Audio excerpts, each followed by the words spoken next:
Ladies and gentlemen, I am Corion, your witch in residence, and joining me today is the man, the legend maker, Cameron Pasha. Cameron, how you doing today? I'm doing even better today. I'm talking to you. I'm at 95% energy. People know that I've been well for a couple of months, but I'm getting better. But so I ask in advance to all the viewers if I'm a little slower than usual. I'm just feeling it today, but I really am excited to talk about the topic today. That's going to get me energized. All right, sounds good. So today, what I wanted to do is, usually when we're in summer blockbuster season, there's like a clear winner, like just decidedly the movie of that summer. Usually there is. But this year we've actually got something a little different. We have Superman and Fantastic Four First Steps. Yep. And, it's kind of interesting because both of them come out, giving enough time for each of them to get like their time in the sun, if you will. And they both did really well at the box office. So the question becomes, do we have a standout winner this year when it comes to Marvel versus DC in the summer blockbuster-a-thon that is our media in North America these days? Yeah, I mean, we'll talk. We're going to go through each of the movies and we'll talk about their strengths and their purposes, and maybe some of their weaknesses. But I certainly have my opinions, which I think is the better movie, and that'll come out over the course of our conversation. Everyone will have different opinions on that. But it is interesting because they are different flavors of superhero movies. Yes. And we can talk about why some people are drawn to one flavor versus another. Absolutely. And, I do want to say that we are not saying which movie is better. Because hey, there's everybody's got their own taste and preference when it comes to that. We're simply saying like which one do we think is ultimately the winner of the box office wars, which I do think is kind of an important piece to it as well. But before we kind of get to the numbers and the star power and everything else, I think it's important to talk about the themes, right? I think the actual stories here I think are important. And both of them really did come out with some good storytelling, right? Like this is what we've been waiting for from both DC and really Marvel over the last little while, is get back to telling good stories that resonate, that feel right. Now, do you want to start with Fantastic Four? And well, why don't we start with the one that came out first? Superman. Okay, so let's start with Superman. See how the audience's reactions maybe evolve or change to the second one. So yeah. So I mean, Superman. First, thank you DC for not redoing his origin story again. Like James Gunn, thank you. So it looks like he's about in like the third year of him being. Yeah, Superman. They said that, Evan. There's an opening crawl where they establish the history of the world and of this version of the world, and then the history of Superman, and you understand that he's been publicly Superman for 3 years. So all those prior stories and adventures have already happened. The movie references other battles and other things that he's been in, even if that's the details. So we know he's been doing stuff for 3 years publicly. Right. And, I don't want to ruin the plot too terribly, but there is, I think, to me, the crux of the movie is that while Superman is out dealing with various conflicts, and geopolitical conflicts and some personal stuff a little other ways too, Luthor and his team break into the Fortress of Solitude. Which initially, when I saw it I saw it for a second. I saw it twice, and the second time I saw it with a friend of mine who's a very successful producer, and he initially got very agitated at that scene. He's like, "Oh, here's our story, or how can they just walk in there?" Of course, we will find out. But he was just this screenwriting sucks, right? Because he didn't see that it was set up for a payoff. Right. And they get in there and they see the Jor-El recording, which I think was fantastically done. It really, it hit just right. But the metahuman hacker, for lack of a better term, that's with Luthor's team, finds out that, oh no, there's more to the recording. And that Superman wasn't sent to be like a savior or anything. He was kind of sent to soft conquer the earth. Yeah, and to populate it with essentially the continuation of the lineage of Krypton genetically. Right. And what really hit for me on that, well, there were kind of 2 points that really hit. The first one that I thought was incredible, piece of media there was when you actually think about it and do the math. The character Invincible from the Invincible series, his father is sent to Earth to conquer as well, and his father Omni-Man was inspired by like an older Superman, but what if Superman but evil? So this feels like it kind of came full circle here, because this story feels very inspired by Invincible. So I thought that was kind of a neat piece. Yeah, absolutely. And I think I mentioned to you this before. We've seen some people, I mean, I know some people were upset about that storyline, but it's not new in the Superman mythos. The TV show Smallville did that. They did exactly that. Is that, maybe, I don't remember, it was season 4 or 5. It was several seasons into the show. They discovered there is a hidden recording inside of Kal-El's spaceship. And it's essentially that. It doesn't tell them necessarily to go and reproduce, but it's a message from Jor-El saying, "Conquer and rule them firmly, my son." Right? And the episode is about his father, Jonathan Kent, sort of worried for his son that did I raise him with enough values that he won't turn into that, right? But it's an idea that's been in the. I mean, Smallville was a very successful iteration of Superman.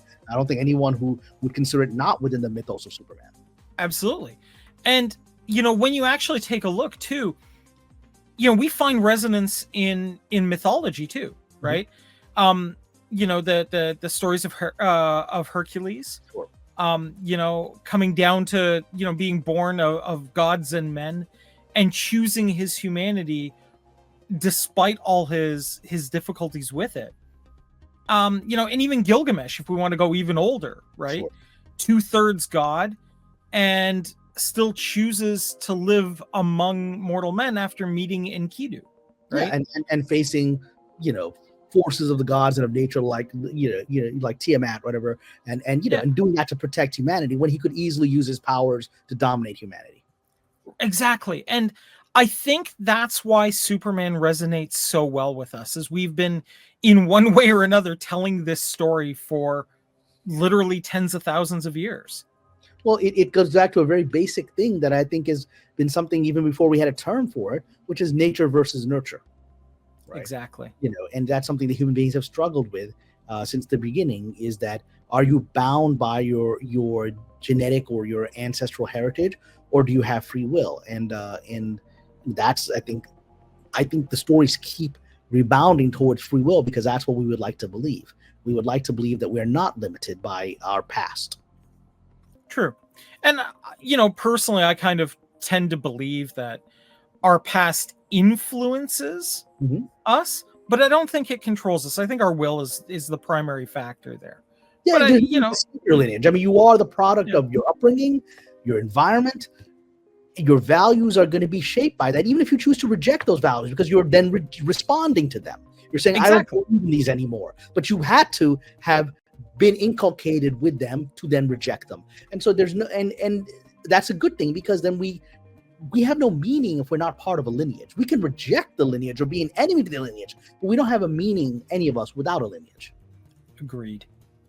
And I do think that that's an important piece of Superman's story, even in this, is that he comes to the conclusion, no, I want to take care of people, right? I want to be there for them, and be that person that they need when everything is going wrong. Yeah. And even if it's, in the comics, in the actual comic books, even if it's he spends an entire day sitting with somebody as they're contemplating jumping off a very tall building and just trying to talk them down. He can be this god among men, but he can also just be the guy that really wants to sit and listen and be humble and help out. And I think that's the core to Superman's character, is he is this immensely powerful being, but raised to be a good country boy. And I think that's kind of an interesting piece. I think also for both of us, the themes of immigration and geopolitical ethics that play out in this, I think resonate with both of us very heavily. Absolutely. I mean, both of us being immigrants. I mean, both of us being minorities in spiritual traditions within our host country. Yeah. So yeah, I think that seeing somebody go through that and being, a force for positive good in the world, and generally just trying to help and be a good person, is a good thing to see on screen too, because I think both of us kind of feel that pull towards generally being a good guy whenever we can as well. We would like to be. And the interesting thing, you brought up the issue of immigration, which is obviously a hot button issue, which is always a hot button issue at a certain historical stage of an empire. Yep. It's always, you don't notice it until you notice it, until suddenly the people that brought the immigrants in for their cheap labor suddenly start feeling threatened by the very people that they chose to bring in. It's a consistent pattern throughout history, right? It's like, there is a subtext, which I hadn't really thought about until you just said it right now, of imperialism and colonialism in this movie, right? And it's not, yeah, and people have talked about the sort of the war between the two countries and all that, which is more direct example of imperialism and conquest. But I just made the connection listening to you that's actually what Clark is being sent to do. Essentially, he's being sent to colonize the Earth, right? Right. And and the mindset of people to do that, from their point of view, they're not being evil. They're just like, this is a primitive culture. They need your help. And our culture is going to die out. So we need you're the only hope we have of our race of beings to continue is you and your lineage. From their point of view, they are good people, his parents, right? And giving him instructions, and in the same way that imperialists always believe that they are going to help the natives, the savages, and help them out and raise their standard of living and all of that, and they get the honor of being the servants of the superior culture, that's better than being, lords of an inferior culture. And so that's a very consistent rationalization, to make yourself heroic. And the fact that Superman, Clark, rejects that. When it's presented to him that's his colonial mission, he actually goes and fights the people that are trying to do that on Earth, right? That's it. And that's in the nature of the character that Schuster and Siegel created in the late 1930s. But it is, I think, very relevant. That's why I think it's been a hot button issue in conversations internationally, because again, people I think they analogize those themes to the issues that they care about. And because it's hitting something very primordial. Yeah. And I mean, I think we can even dig deeper into this when we start talking about the various characters involved, because I think to say that the way Lex Luthor was portrayed in this movie hits a little close to current geopolitics and the rise of the how to put it, the influential tech bro kind of in culture. Sure. I think definitely does hit there too. And what I really liked about this version of Lex, right, which I think is actually the closest version that I've seen to the comics, right?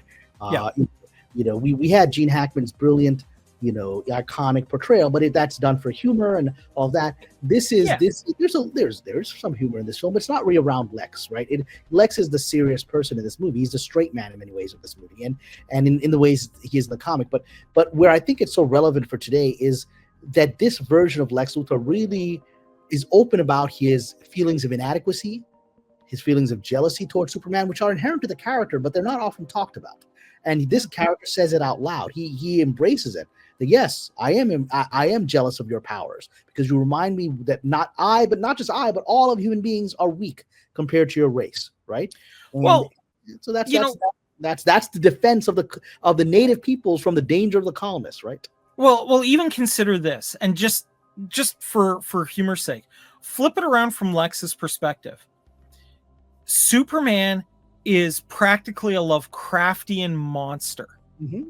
Because he's so powerful, so fast, so unstoppable that there is no way anything humanity has at its disposal could do anything to this guy.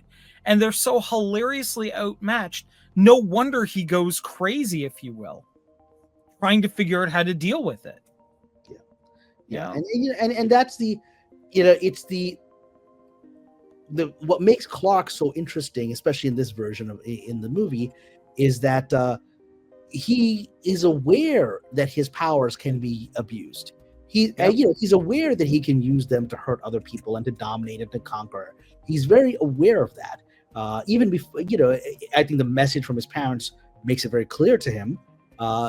and yet he is struggling with not being that person. But he's also, there's that wonderful exchange between him and Lois where she's interviewing him, and in this, at this stage in the movie, she knows who he is, right? We're already past that they're dating in a relationship. She knows Superman is Clark Kent, and there's a secret between them, lover secret. But she interviews him as Superman, and they have a lover spat, which some people didn't like that scene. I thought that was one of the best scenes in the movie. I was drawn into the dynamic because it was Lois really being Lois, the Lois that we saw in the original, the comics. Yeah, it felt like a real relationship in that moment. Yeah, and it felt like she was really Lois Lane, right? She was. This is exactly how the kind of aggressive, investigative reporting she would do as Lois Lane from the comics, right? And it's and he gets flustered and upset because she holds up to him a mirror that he is behaving essentially lawlessly. He's doing whatever he wants based on his ideas of right and wrong, not consulting the president or the National Security Council or the UN. He's interfering in other people's conflicts based on his idea of right and wrong. And, again, let's look at it from the perspective of America. Many Americans, and you're Canadian, so you're American. I'm going to use the United Statians. We're just going to use Americans. They don't have. We can use Americans. It's all good here. It's all good. Subsidy, okay. Americans, right? So many Americans have, I think, throughout history, been largely unaware of world conflicts, right? They don't really know where anything is. To this day, most probably could not identify where Iraq or Afghanistan is on the map, right? Let alone Vietnam, yeah. Let alone Vietnam. They couldn't identify it back in the 60s, can't identify it today, right? And so that makes you, because in some ways they're very naive and cut off physically because of oceans from the rest of the world, they're not aware of the world, and because of the American self-identity of as Clark Kent, as do-gooders, they can. I mean, many of us would argue that many, perhaps all of America's wars have been manipulated by people telling Americans who the good guys and the bad guys are, right? For their own agendas. And Americans don't know any better. For example, I'm going to use a controversial example here, most Americans don't today, they do not know why Japan attacked Pearl Harbor. I mean, you ask why did it happen, they'll be like, well, they hated us, they hated our democracy. No, they attacked Pearl Harbor very specifically because we cut off their oil supply. That was what it was. Because of Japan was aggressively expanding as an empire in Asia and China and all these other areas, conquering, FDR said, we don't support this, and we will cut off your oil supply, which was a death sentence for the nation of Japan. Oh, absolutely. And so that was intended to provoke an attack because, if someone cut off our energy supplies or Canada's energy supplies, that would cause a military response, because now it's about people not being able to eat, right? Yeah. Cars not working, right? Food being unable to be delivered. And so that was the reasoning. And I would add a little bit of personal commentary. We didn't seem to cut off the oil supply of the British, the French, when they created these global empires that were horrifically managed and were brutal, right? But we had a problem with the Japanese having a brutal global empire, or at least a regional empire. We had a problem with that. We had a problem with we didn't cut off England's oil supply when it was brutalizing India. We didn't care. In fact, we were quite happy. But again, that comes from the ignorance of the Clark Kentness of the Americans, is that they believe that everything they do is inherently good with all their power, and that they may not always have all the information. In this movie, it made it very clear. There's one evil invading country, and they made it very simple in Hollywood simplistic terms. The white Eastern European country invades the brown Middle Eastern country where the people are fighting back with pitchsticks. Yeah. Even in these poor countries, they fight back with more than pitchforks. Whatever. That was the silliness of it. But in any event, that was presented as a simplistic conflict and that's how Americans like to see the world. But I historically. But the truth is, and you're absolutely right. Like, look, I would actually argue that every modern-ish conflict, and I can't go further back than modern-ish, because the world is too different for history at that point. Dynamics are different, yeah. But I would argue that in just about every modern-ish conflict, you can point to the media picking sides. Sure. And saying, this is the good guy, this is the bad guy. Yeah, they'll tell you that. I mean, we saw that with American wars with Mexico, right? American newspapers, were telling and we're actually financing, attacks in order to get Americans to do that. I mean, so it's. I mean, we can even go as far back as the East India Trading Company for that, right? Where the East India Trade Company was buying up newspapers to point fingers at, say, for example, the Jacobites, Mhm. if only to get the attention off of what they were doing in India. Sure. And I mean, that's what power does, right? And you Yep. know, again, Superman has, in perhaps in deference to the truth of the Superman mythos that was created in the original comic, it has a sort of simplistic black and white view of the world, and Yeah. which can be a good thing. I think there's value to ideals, because even with this sort of simplistic worldview that's presented in this movie, you know, many were surprised by who in the international community identified with who, right? Right. They were quite surprised at which country said, you are making us sound like the bad guys. Like, this movie ain't talking about you, or like, this movie is on our side. This movie ain't talking about you, but you're seeing it. So we That's all it. perhaps see the world black and white, you know, and that the movie revealed that. Yeah.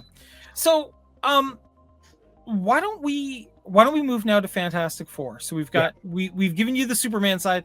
Let's move on to First Steps. Mhm. Now, again, credit to Feige where it's due. We didn't redo the origin story. And yeah, it's a parallel thing where we're several years into this. I think it's about 2 years into this. Yeah. You know, but And they actually do. The fun of it is they very quickly show some of the archetypal villains from the comic that they had defeated over the last 2 years. I enjoyed that sequence very much. yeah, that was a lot of fun. But I do love that both of them took that approach. They finally listened to the fans of the genre that are like, no, we don't need another origin story movie. Yeah. Right. And yet it does do the thing that I thought was interesting about Fantastic Four is, you know, after I watched it a second time, was it does do a lot of things that an origin story does. They very quickly establish the characters and the dynamics of everybody involved. Yeah. They gave us the relevant backstory and how that backstory influences the characters very quickly before they bring in the central conflict that Galactus has decided that Earth is looking particularly tasty at this moment in time. And it's interesting how both movies, how both Superman and Fantastic Four did that quick run through. Superman does it very quickly through a scroll at the beginning, a crawl at the beginning of the movie, and just some quick references inside the Daily Planet as to events that have been happening. So we get a sense of it. In Fantastic Four, we actually have sort of a talk show segment on the history of the Fantastic Four over the last 2 years since they came back, transformed, and have become the defenders of the planet Earth. And so that was, I thought, a very creative way to do it. I actually, frankly, preferred that method of telling the story than I think the more fast way that Superman handled it. Yeah, I mean, I always prefer to feel like I'm being shown it as opposed to being told it in a crawl. Yeah. But both methods are valid. It's They just, you know, and they worked for their pieces there, right? Mhm. You know, I did like that they showed off that, you know, even though this is sort of a retro future 1960s, Mhm. we'd already seen how Reed had started to change the world. Sure. With his minor technology pushed us beyond where we are in 2025. Yeah. right. And you know, we got to know these characters very, very well, very quickly. Yep. And then, you know, hearing, hey, Sue is pregnant and this is what the conflict is really about, is not necessarily Galactus wants to eat the world. Galactus wants this kid to, you know, for his cosmic powers. Yeah. And, you know, it becomes an interesting question, right? What would you give up for the safety of the world? Sure. Right. It's, and you know, it is, in some ways it's the flip of the episode that launched my TV episode that launched my my screenwriting career was the episode in the Twilight Zone from UPN with Forrest Whitaker, you know, 20 years ago, called Cradle of Darkness, which you can actually watch on YouTube. It's highly well regarded too. I love the comments on the video on the episode, but it's an episode. I will put a link in it in the description below. Oh yeah, people should go watch it. It's great. You can watch it. It's a quick 20-minute Twilight Zone episode, but it's about Katie Heigl. You know, was the actress, and she plays a time traveler sent back in time to kill Hitler as a baby. You know, that sort of archetypal idea. We actually decided, let's try it, right? And can she actually kill this baby in the crib and change history? So that's a flip on what they do in Fantastic Four, where essentially you're being you're killing someone before they commit anything wrong, and they're just an innocent baby, right? Here you're asking an innocent baby to essentially become a monster to save your world, right? Yeah. You know, it's a flip on the idea, and the fact that pretty much everybody on the planet thinks they should do it. Right? About human nature, which I thought was very believable. Everyone's like, who cares about your kid? It's 8 billion of us. Right. That's it. And and I do like that they kind of made the Fantastic Four, out to be a little bit of a bad guy for a little while of it. Yeah. And it wasn't until they kind of got their act together a little bit and started behaving in that family dynamic that they've got, that they were able to turn it around, and people started realizing and believing in them again. Yeah. Well, I mean, I think that was actually in the same way that I thought one of the best moments Superman was the honest interview / argument between Lois and Clark, right? Here I thought the speech that Sue Storm gives to the angry mob of people that want her baby, was a profoundly moving bit of screenwriting. And each, I think, serves as a heart of the film kind of moment. Absolutely. And I would actually argue that, like, in contrast, if you almost think about it, by the end of the movie, for Superman, the baby was almost the Justice League, right? Like, you can see it kind of coming together. The Justice Gang. The Justice Gang. Yeah. The running gag of the movie, which I thought was very funny. Yeah. So I did like that. I did think it was put together. And I did like that they did, we've seen Fantastic Four on the big screen a few times. Mm-hmm. Everything from the hilarious Roger Corman version up to, a few more modern ones. But this is the first time it actually felt right.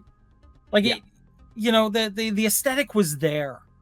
And, I did like that they opted to add in a little bit more of the hope and the thing that made us feel like it was actually supposed to be heroic again.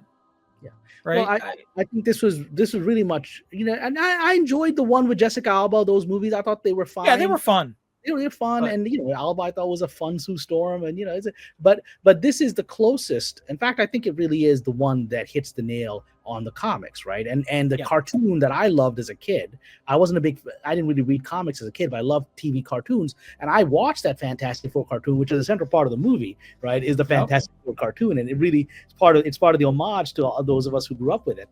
And but it captures that feeling both visually and also emotionally, because I was on another channel. I think our good friend Paulie Latino Slant, where there's always one person who's like in the chat. There's always like, I got a different point of view, right? And this person's point of view was I didn't like the fact that it was all family oriented, and I was like, this is the Fantastic Four. That is their thing. It's a husband, wife, brother-in-law, and best friend who's like a brother. It's called the first family of Marvel. That's how it's referred to. And of all the iterations that I've seen, this one was about family, was about motherhood, fatherhood, brotherhood, best friendhood, right? And and even the little Herbie robot was part of the family, right? It felt like it was a jet, and so it was. Again, there's always one person who's got one of these is not like the other, but that's what I think makes this movie work so well globally, because it's such a love letter to families, and specifically a love letter to motherhood, which is a global phenomenon. Obviously, we all come from mothers, and it's a global thing that everyone can empathize with. And I think as a result, I think Fantastic Four is going to do better than Superman internationally, because that theme is so universal. And, I would even actually put the argument out there that, we've seen a lot of female empowerment done poorly over the last several years. Yeah. And none of it has ever never touched on, like, strong in will and personality motherhood. Yeah. Right. And this one nailed it perfectly. It got the right feel for what you would expect a motherly figure to be like, who's also a superhero, who does have these fantastic abilities. Excuse the pun. Yeah. Yeah.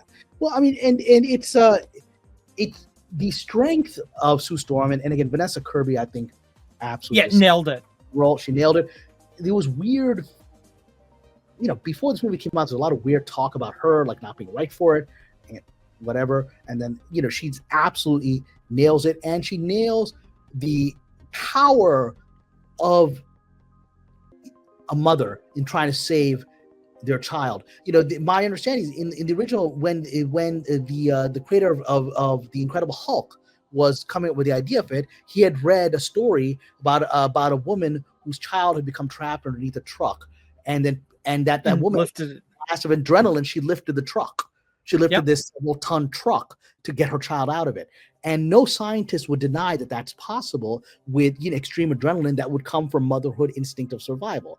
And that led to the creation of the Incredible Hulk, that story, right? In fact, if you watch the wonderful TV series from the 80s, The Incredible Hulk, right? With Bruce, Mr. Bixby, Lou Ferrigno, yeah. Yeah, Lou Ferrigno and Mr. Bixby, right, playing the characters. That's actually in the pilot. He references that when because there's someone he could not save, but he couldn't understand why he kept cooking the story of this mother that saved a child, and he failed to save someone physically. So that's why he starts experimenting to get those powers, right?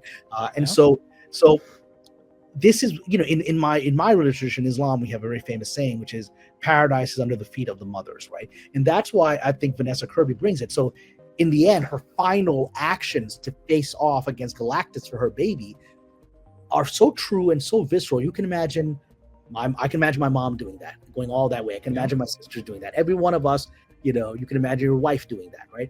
Every one of us that has seen a woman instinct to protect a child knows the truth of that moment in the film. Yeah, and it was really, really well done and very poignant and made perfect sense. I've also seen some flack about Silver Surfer being female, but I think to tell this particular story the way they wanted to tell it, they had to make Silver Surfer female. I think this was actually a very smart choice based on the story they're trying to tell.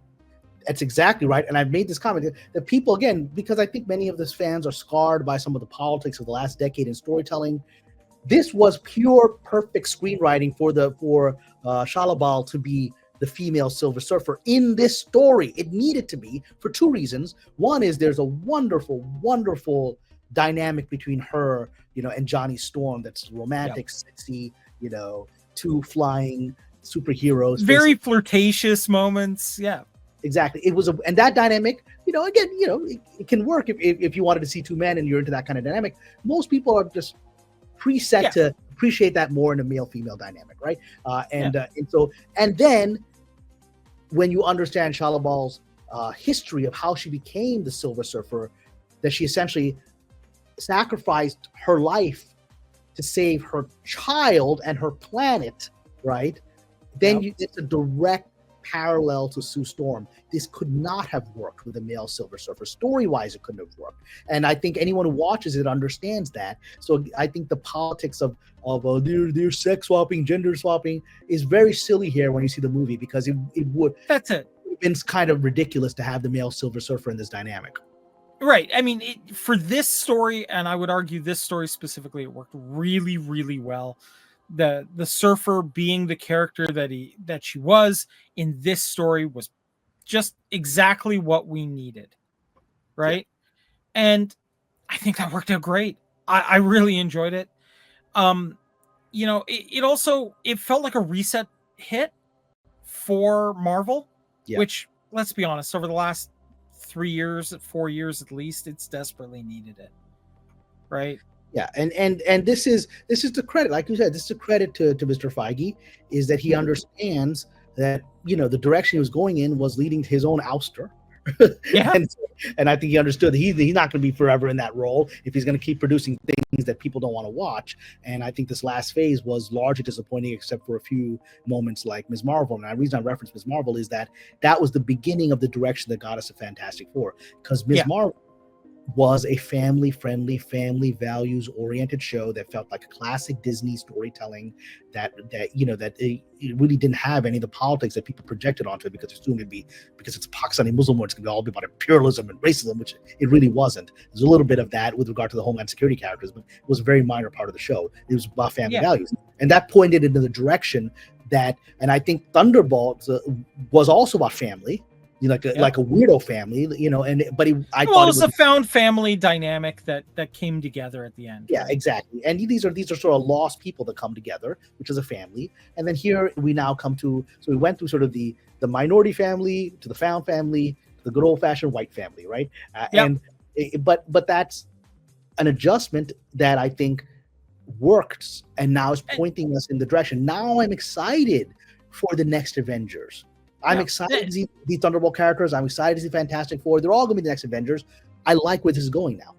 Yeah, and I would actually even argue with Miss Marvel and that show. Having actually, really sat down and done a dive on it. I haven't done a video on it yet, but I'm considering it. I would actually make the argument that, up here we have Family Channel. I think down there you guys have Disney Channel. It's the same kind of idea, though, right?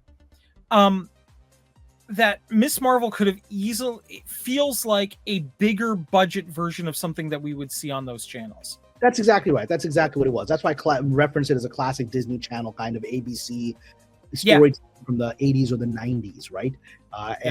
And so that's what it was. And that was pointing in a direction because we started to go retro. And here we are now, pure retro in Fantastic Four. And now I think we're on solid ground for good storytelling. I'm not concerned that the next Avengers movie is going to be lackluster. I'm now very excited for it.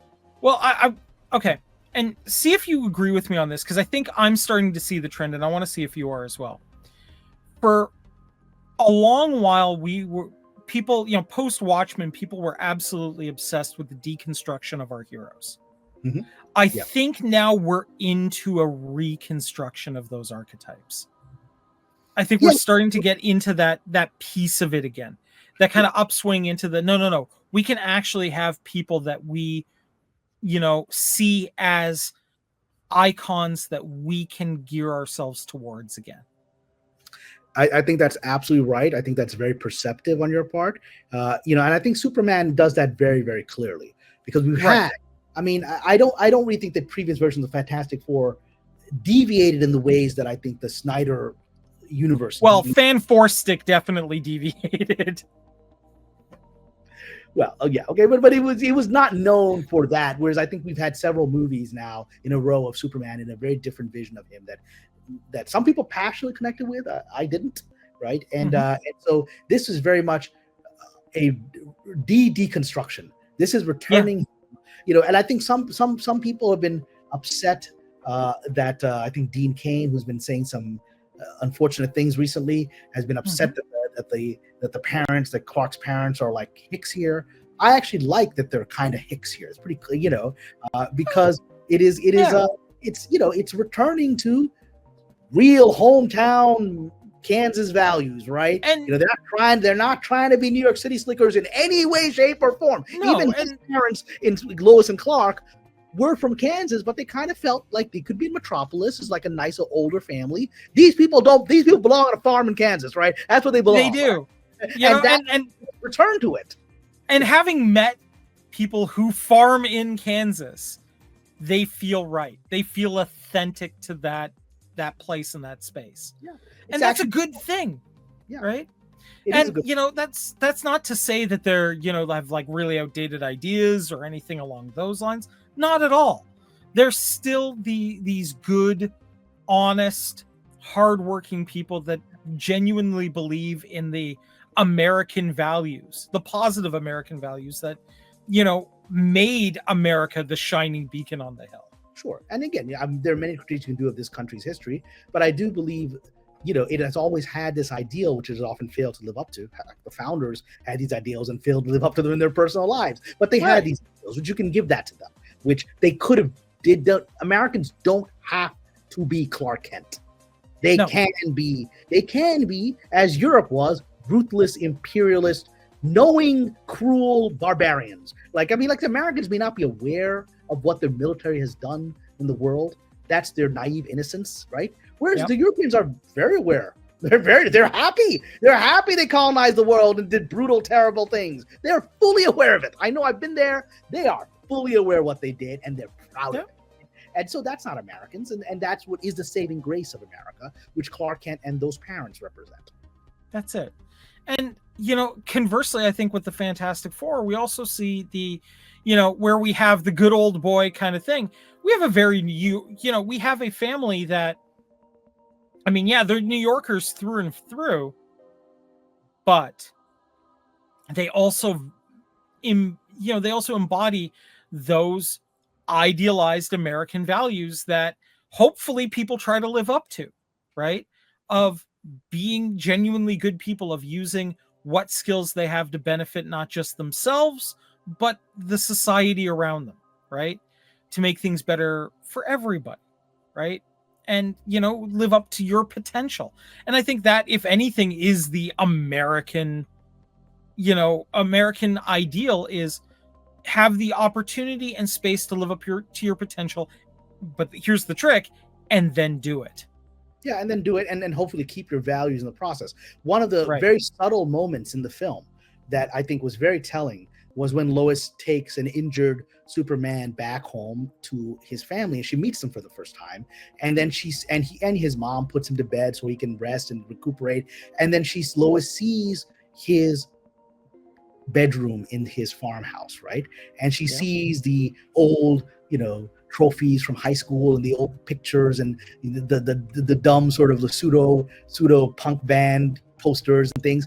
And you see, it is just the wonderful Rachel Brosnan's brilliant acting. She doesn't say a word in the scene. She just looks across this room and she takes it in, and you see the look on her face as she understands why Clark is the man he is.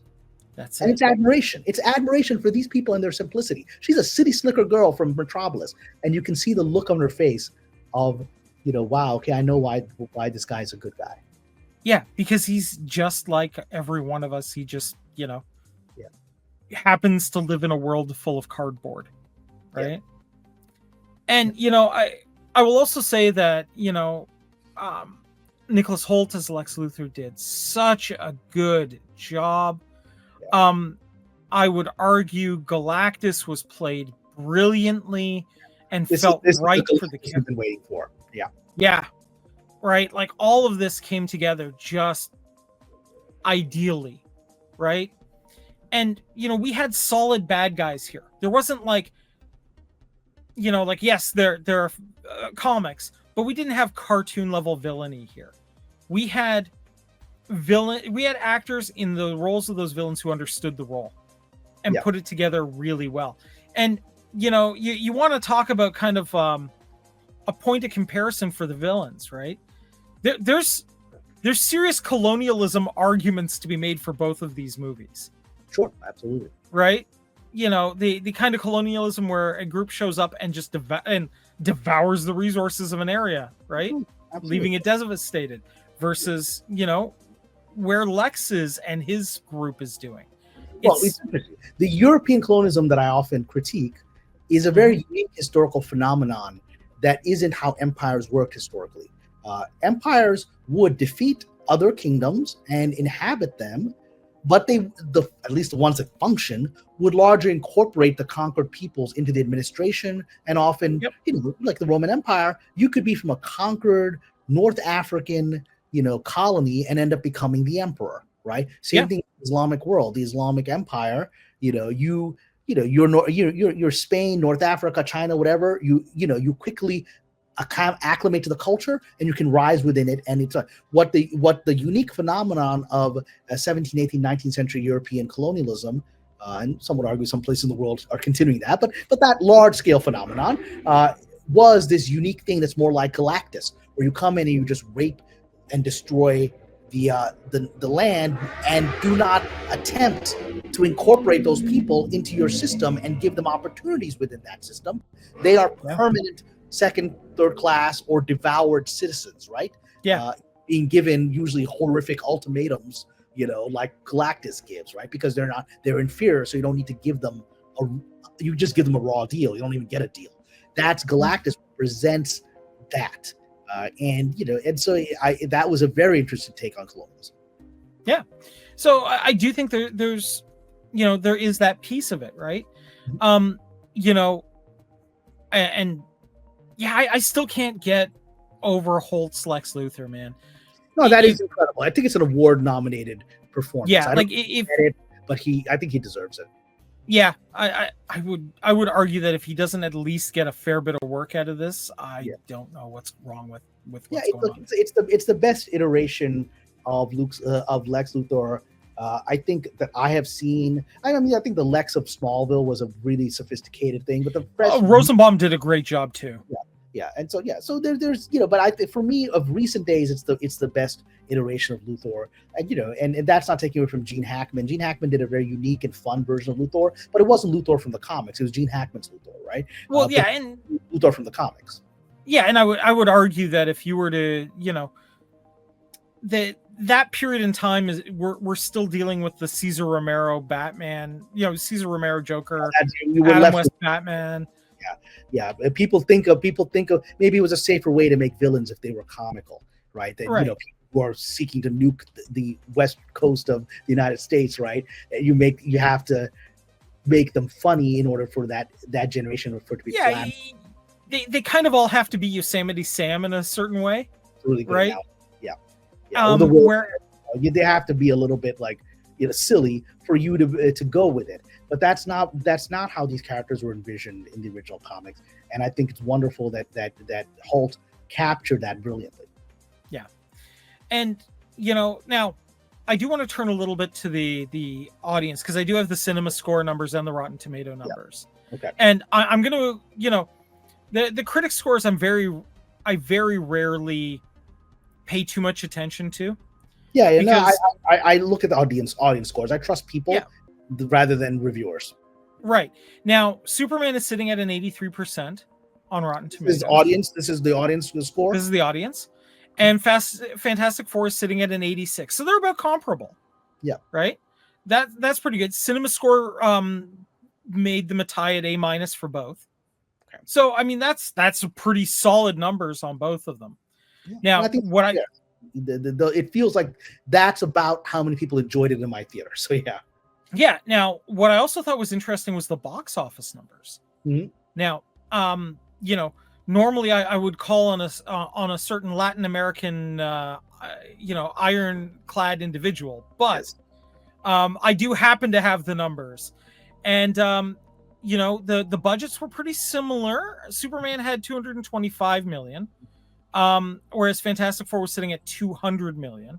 Yeah. So, little, closer, not quite. Superman did have a little bit more. Yeah. The advertising I would suggest would probably be similar, because we've been seeing ads for Fantastic Four forever. That's it. I'm willing to bet that if you were to take in with advertising, they'd work out to be about the same. Yeah, because they were really pushing it for a while. Now, as of July 30th, the worldwide gross for Superman is 426 million. Okay.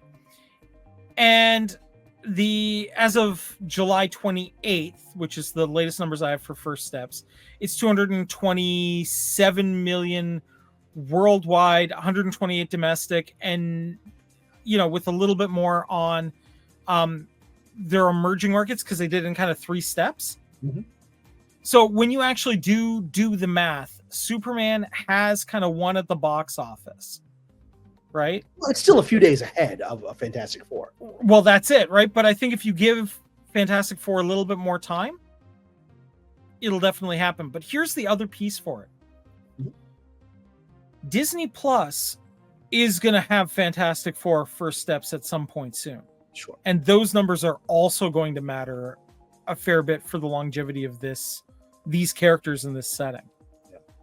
And, now where DC did have a streaming service that doesn't quite, because they're now part of HBO, we haven't heard confirmation on when they're going to be coming, when it's going to be coming through. Yeah, their streaming is a bit more chaotic right now. Yeah.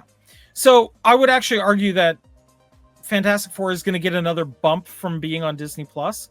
Mm-hmm. And Disney Plus is usually pretty good at about the 90-day mark. Yeah. Starting to put out feelers about, when it's going to be exactly out on streaming. Yeah. So I do think they're going to wind up being just about equal. I don't know about you, but I think this is, based on everything we've covered, I think this is a pretty solid tie. It is. It's a solid tie. You know, some people saying, well, you know, they'll just be barely profitable once they cross 600 million or so. That probably is true, but that's not the point of it. What is both of these have done is that they have now introduced new iterations of these respective characters moving forward that I think people will invest time in. Right. And that was what they were meant to do. And so, I mean, I don't think either of these movies are going to end up being a loss, but you can think of them in terms of a lost leader for the larger goal that they're attempting to do. They weren't aiming to maybe come out of this with $300, $400, $500 million in profit. They're aiming to set up a franchise, which I think has been successfully done in both cases. And the interesting watching Fantastic Four, again, the genius of, because, you know, for all of our critiques of Disney, they do have genius marketing and self-awareness, or at least they've had it, if they've sometimes suppressed it, but they have it. And, you know, watching this movie is filled with product, not just product placements of like Coke and Pepsi and things like that, which is very fun. It's filled with product placements of Fantastic Four toys. That's it. These characters are shown to have become beloved amongst children. Beings. Yeah. You're seeing, I want to go out and buy some of those figurines I saw in the movie. Yeah, who doesn't want one of the things that they had, the little thing figurines, man? Yep. I kind of want one. Now that's brilliant done, because now they've seeded in me and they've naturally done why the toys are in the movie, because these people are celebrities in their world. That's it. Now I'm going to ask us to put on a little bit of our Kreskin hats here. Yep. Where do you think are going to be the next steps for these franchises? Well, we know in Fantastic Four they're going to enter into the broader Marvel universe. We saw that actually at the end of Thunderbolts, where we see the Fantastic Four rocket entering into their universe, and you know, we see that they don't actually set that up in this movie. I thought that maybe they would. So, however they get into the universe is maybe going to be set up in a subsequent thing. We do see, you know, in the post. We see Doom. We see Doom, or at least we see the cloak of Doom. And now I'm very interested, because, you know, initially I thought it was Robert Downey Jr. as Doom was just pandering, you know, and it is, right? Let's bring back Robert Downey Jr., beloved actor, into this world and a new character. But now that I've seen Fantastic Four, I really want to see his version of Doom, right? I want to see that, right? And so I'm excited for where they're going to take that. Like, I'm very excited for the new Avengers with all these characters. I think they're on the right track. You know, with regard to Superman, the thing that really gives me hope, aside from the fact I really enjoyed this movie, was at the final moments of that movie where you're introduced to Supergirl, who seems like a very fun character, you know, and now I want to see her movie now. And so if this, you know, Gunn, as I've always said, James Gunn understands the general populace. You know, he may not always make comic book fans happy, but he understood what works with the general populace, and that was what this was meant for. So now I want to see what James Gunn does with Supergirl. I think she's already proven that she's going to be a fun character just from the 30-second scene we saw of her. And then now I want to see who he cast for Wonder Woman and the direction that they're going to take Wonder Woman in. So they've served their purpose in making me intrigued in these new franchises. You know who else I want to see in the Superman franchise? I want to see more of? I want to see more of Mr. Terrific. He's always been like a C-list character in the comics. And finally, you know, Gunn's like claim to fame is taking a C-lister and making him an A-lister. So well, he steals every scene he's in this movie, right? Yeah. You know, the actor is Eddie Gattegi. No, what was the actor's name? I'm sorry, I'm just looking up the actor who played him. I'm gonna have to look it up. I think it's Eddie Gattegi. Eddie Gattegi, I think, is the actor's name. I'm not familiar with his work. He's Kenyan American. I wasn't familiar with his work before, but he's so charismatic in this. And I was laughing with a friend of mine, is that, you know, he's the archetype of the black nerd. Because we all know the archetype of the black nerd from Comic-Con, from all of our friends who are into Dungeons and Dragons. The most interesting people you meet in the nerd world are the black nerds. I mean, especially to it. Yeah, I mean, they're always fun, and they, you know, when they go geek, they go hard. That's why he's so lovable here, because he's got that chip on the shoulder of being a minority that's inherently underestimated because of his skin tone. And again, for those people who don't claim that happened to me yesterday here in LA. So don't tell me that don't happen. That happens every day, right? It's human nature to, you know. And that I found in my experience, you know, with many of the African American archetypal Urkel nerds that I've had the pleasure of being with, is that they have this extra chip on their shoulder because they're put into certain boxes by both white culture and black culture, right? Yep. And then they have to prove themselves. And that's what this guy's got. This guy's, I don't need your help. I'm Mr. Terrific. And he is Mr. Terrific. He solves the problems. Yeah. I thought he was a good piece to put in, and I'd love to see him in the Supergirl movie as well. Yeah. Perhaps solving some problems there too. I think he's a beloved character now. I think people want to see more of him, and he's going to come back. Yep. And as for Fantastic Four, I would really like it if they made Doom an alternate universe of Tony Stark, like one of Tony Stark's alternates. Like, what happens if he just goes pure evil? Sure. Because my favorite, I've got all of the Iron Man comic books from the Michael Bendis era on Iron Man on my shelf here, and included in that is the Superior Iron Man arc. Yep. And it's basically what if Tony went evil. And at one point, Daredevil has figured out that Tony has gone evil. Okay. And he slammed him against a wall and goes, what is wrong with you? What makes you think you can play God? And Tony stops and looks at him coldly and says, see, that's your problem. This whole time, you think I've been playing God. I've been playing man. Yeah. And that's, if Downey brings that kind of intensity to Doom, we could be in a really, really good spot for a good movie.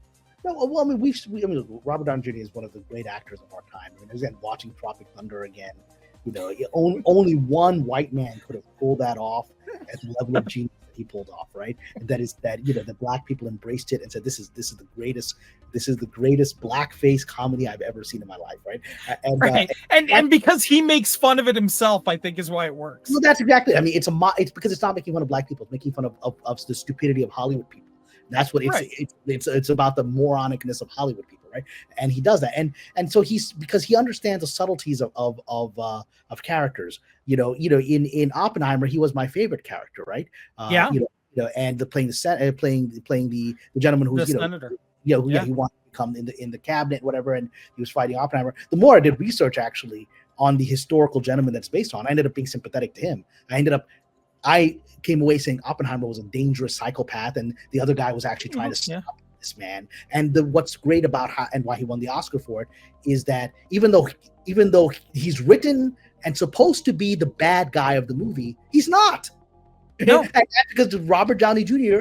shows his authentic point of view, which actually convinced me. I'm convinced that he was right, and Oppenheimer was a dangerous psychopath who should have had his security clearance revoked. Wasn't the intention of the filmmaker. That was but Robert Downey Jr. sold me on it. Well, we actually do a little bit of a dive into some of the individuals, like, for example, that the U.S. recruited via paperclip post-war. And you start realizing that, the U.S., the U.S. did recruit a lot of dangerous psychopaths and use them for what they knew best. Yeah, and Robert Downey Jr., the more you look at the character that he played, that guy was actually a very patriotic American who really did believe that Oppenheimer was a threat. And I think, if you look more at his life, he was a complex figure, as they show in the movie. He was a Jewish American, head of his Temple Emmanuel in New York, but he was actually he wasn't pro-Israel, and that was a surprising stance to have in the 50s, right? He was very much I'm an American, and he actually did tremendous efforts to try to open up to the Arab countries, right? Because he didn't like where things were going in the 40s and the 50s. And so the more I read about him, it's because I said, I don't think Downey Jr. is selling this with me, that this guy's not the bad guy. And the more I read about the historic figure, I said, I think this guy was. Well, I mean, story. When you actually take a look at the history of Israel, which is a fascinating read, and I do recommend it for anybody who's interested in modern geopolitics, because I would argue post-World War II, what has caused the most ripples in geopolitics is probably the foundation of Israel. Yeah, which Marshall, the Secretary of State of Truman, was opposed to recognizing Israel because he felt it would cause these ripples he didn't like. So yeah, right. And I mean, and really, when you get right down to it, I mean, there's a very significant argument to be made that instead of putting an Israel, like a Jewish state in Israel, like in where Israel is now, there was an argument for it to be in France, actually, like for France to be broken up a little bit and it to be put in central France.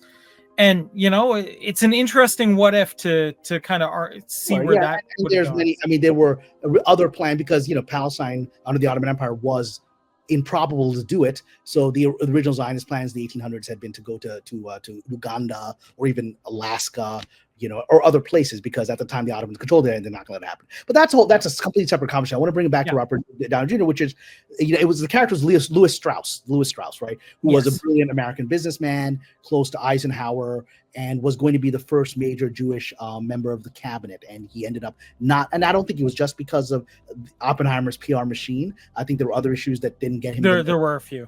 Yeah, but Oppenheimer's PR machine played it, but for Robert Downey Jr. to play that character and rightfully win the Oscar for it is because that character, has so many layers. And bring it back to Doom, is that I think he's the one that can show, because no villain sees themselves as a villain, which is I think what Nicholas Hoult showed. Nicholas Hoult shows that Luthor really sees himself as the savior of humanity from this dangerous. He sees Superman's potential as being, when he sees the recording of the parent said, it's everything. Yeah, it's everything that he'd been terrified about. Yeah, and what happens if one day Superman gets heartbroken and becomes that person, or he comes across red kryptonite and becomes that person, right? So Luthor is seen megalomaniacal, cruel, heartless, sociopathic as he is. In his mind, he is the savior of mankind, right? He is not doing it for his own ego, which, earlier versions of Luthor, Gene Hackman's, are about. This guy is a messianic figure in his own mind, which is why he's dangerous. And I think Robert Downey Jr. will bring out the messianic genius, because Dr. Doom, I think the comics, is a messianic figure. He's leading a country. And you know what the interesting part is, if you actually take a look at like Latveria in the comics, it's like it's in Central Europe, and it's probably one of like the most stable, technologically advanced, caring states. It's a police state, but it is a police state that takes very good care of its citizens. What it is? The comparison would be Syria before the Civil War. Before that happened, I had friends of mine who would go to Damascus or whatever, and went there, and they said, "This is the safest country on earth." If you leave they would tell me, this is an actual friend of mine told me, an American guy who was an academic, went study at University of Damascus, whatever. This must have been in the 90s or 2000s. Yeah. And he said, if you went there, if you put a briefcase full of millions of dollars out there in the street, no one's going to touch it.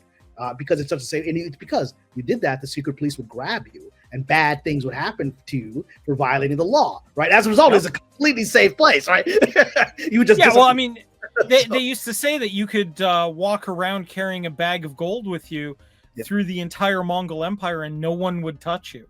Yeah, because the Mongols would take care of business real fast when you mess with their justice system, right? But was that a free society? No. Well, no, but that's Siberia, right? So yeah, the other neat thing that I think that makes Doom an interesting character is he is like the number 2 person for every discipline in the world. Like, is he as smart as Reed? No, but he's a far better engineer. Is he a better engineer than Tony Stark? No, but he's a far better magician. Is he a better magician than Strange? No, but he's smarter than Strange. And it just kind of loops around like that. And that's exactly, and that's what, by the way, gives him the chip on his shoulder to be a villain. Right, because he's not quite being acknowledged for all of his conglomeration of genius, because he's always number 2. Well, I forgot what product it was that it might have been a car. I think it might have been Ford or whatever, or Chrysler. One of them would say that the advertising slogan in the 80s was we work harder because we're number 2. Yeah. It was one of those ads, right? And that's the idea, is that this guy's this guy doesn't get credit for all of his genius, right? So that's it. So yeah, all right. I think we're gonna wrap it up here. Right, please. Cameron, thank you so much for coming out tonight and hanging out and chatting with me about these 2 fantastic movies. I think this was a pretty good pretty good idea to break down these two movies and compare and contrast them a little bit. And yeah, I look forward to doing more stuff like this with you in the future if you're amenable. I'm always amenable. You know, you're a close friend. I love your channel. I love the people on your channel, because this is one of the few places where it's just sophisticated analysis without a lot of the malarkey and the fake political posturing. You're just getting deep into stuff, and that's what makes this channel special, and that's why I always love coming on. Oh, I'm glad to have you here. You're always welcome. Thank you so much. And as we say here at the end of every video, merry meet, merry part, and merry meet again. Take care, everybody.